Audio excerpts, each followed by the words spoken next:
Hi everyone, this is Praktis Sumatif of Chapter 2, Paper 2, question number 1.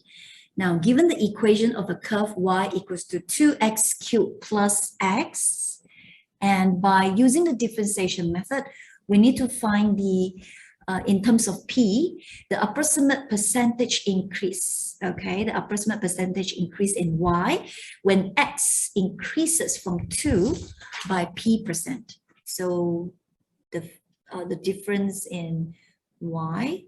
So we need to find the percentage of the changes. This is what we want.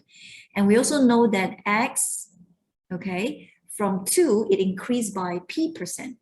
Therefore, the delta x can be found by taking 2 times of the p%, which is p over 100. So we will have 0.02p.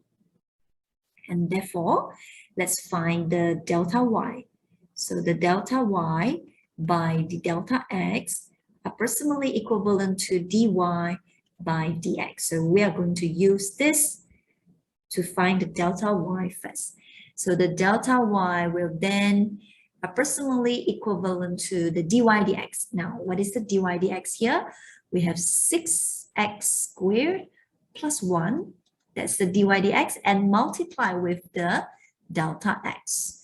Now, when the original x value is 2, so now we substitute 2 in. So 6 times 2 squared plus 1, and then multiply with the delta x, which is 0.02p.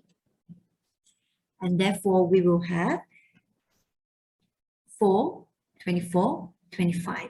So 25 times 0.02, we will have 0.5p.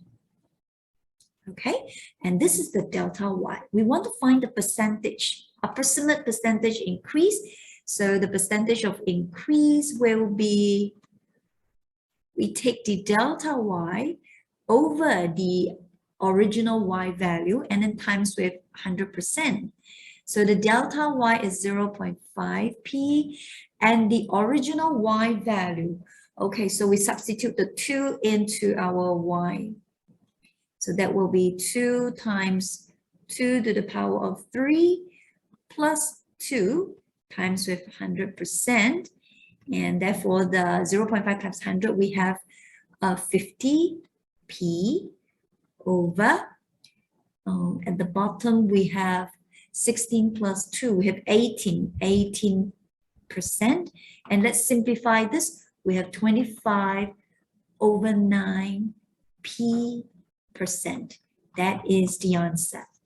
Now, there are some correction in the answer scheme given because this part was left out. So please take note. This is the answer.